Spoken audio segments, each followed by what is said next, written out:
এক সময় হজরতে মুসা আলাইহিস সালাম ফেরাউনকে বললেন, একটা বস্তু যদি তুমি কবুল করে নাও, আল্লাহর তরফ থেকে তোমাকে 4টা বস্তুর গ্যারান্টি দিয়ে দিব।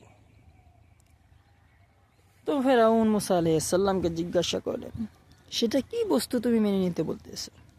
তখন মুসা আলাইহিস সালাম বললেন, ফেরাউন, তুমি যদি মুসলমান হয়ে যাও, তুমি যদি ইসলাম কবুল করো, তোমাকে 4টা গ্যারান্টি দেওয়া হবে।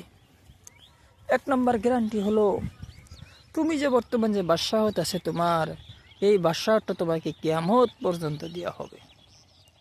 2 নম্বর হলো, তুমি যে সুস্থ আছাও, এই সুস্থতা কিয়ামত পর্যন্ত তোমাকে বাহাল রাখা হবে, কিয়ামতের আগে তোমাকে কখনো অসুস্থ হবে না।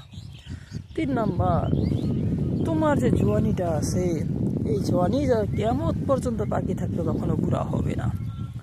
4 নম্বর, তোমাকে কিয়ামত পর্যন্ত হায়াত দেওয়া হবে।